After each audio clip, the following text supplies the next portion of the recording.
Are you also a plane lover with a massive collection of Lego planes? Well, high five, buddy! But how about we kick off on an epic adventure through time together? Let's rewind the clock 100 years and witness the incredible journey of Lego airplanes taking their first flight. Trust me, this journey's gonna be a blast. So get ready and let's kick things off from where it all began. Back in the early days of Lego, before swooshable was even a word, they started dabbling with airplanes. Picture this, way back in 1950, there was a set with just a handful of 2x4 bricks that vaguely resembled an airplane. No tubes, no clutch power, just the raw desire to take flight. Well, sort of. Fast forward to 1961 or maybe 1962. Brickset and Puron are still arguing over that. And ba-boom!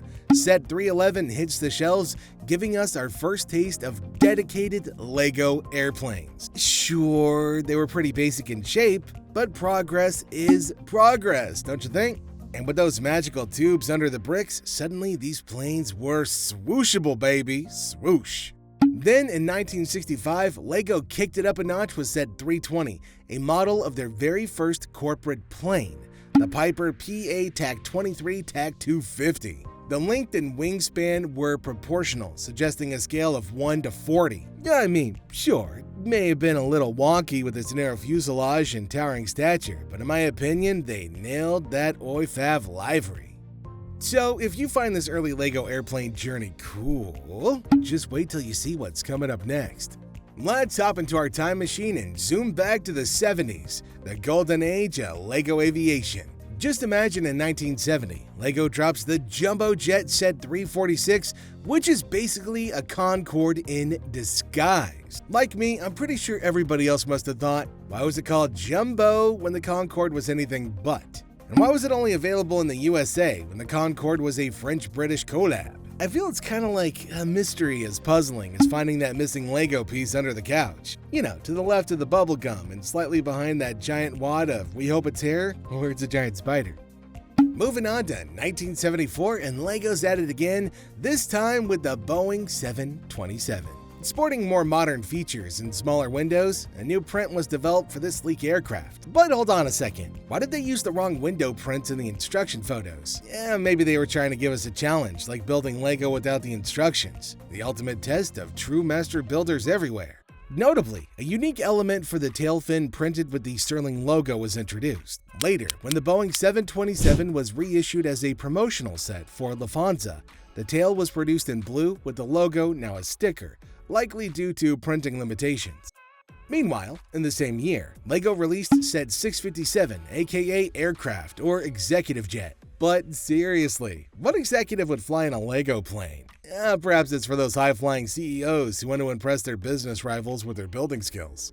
And let's not forget about the historic throwbacks. In 1976, Lego paid homage to the past with models like the Spirit of St. Louis. Sure, it may have had a few inaccuracies like undersized wings and a propeller mix-up, but who cares when you're soaring through the skies of imagination and Legoland? The Legoland Aviation theme concluded in 1978 with 3 additional promotional sets. Leading the pack was Set 1555, the final collab with Sterling, featuring a biplane sporting registration Oi Vet, secretly transporting Lego spies to their next top-secret mission. While aesthetically pleasing, the model likely lacked real-life inspiration, as no record of Sterling ever owning a biplane with such registration exists. Now let's move on to the 1980s, where Lego's airplane production took a nosedive. 10 years after the Martinair sets, we got the Air Canada promo set. Supposedly, it was a Boeing 767, but it looked more like a cartoon with those wonky proportions. Seriously, did they shrink the tail fin or enlarge the fuselage? It's like a minifig airplane without the minifigs. Pretty lonely flight indeed. But hold up, because Technic jumped into the aviation scene too. Their first airplane set was a generic propeller plane. Was this a creative slump or just an affinity for spinning things? Moving forward to the 1990s, where we encounter the Model Team Set 5591 Mach 2 Redbird rig. However, to our surprise, the bird depicted as a generic show jet, devoid of any real-life inspiration. It's like flying off course in the world of Lego aviation. But don't get your hopes down, because what's coming next is truly gonna blow you away. Let's head to the 2000s, a decade brimming with excitement and new possibilities in the world of LEGO Aviation. I mean, who would have thought that in 1999, LEGO would kickstart the iconic Star Wars sets, paving the way for huge releases like the Ultimate Collector series. Trust me, this was a game changer, showing that LEGO wasn't just for kids anymore. And then out of nowhere in 2001, bam, set 3451 Sopwith Camel swoops in, giving us a propeller-scale model of a World War I fighter plane. Can you believe the scale? 1 to 15 was larger than anything before it. But hold your horses because it gets better. Moving ahead to the Wright Flyer in 2003, the plane that took Orville Wright on his historic 120-foot flight. I mean, it's like a blast from the past. Sure, the wingspan was a bit off, but LEGO still managed to pack in more Technic chain links than any other set at the time. And let's not overlook set 10177, a miniature Boeing 787 Dreamliner in 1/87 scale. Now that's some serious downsizing.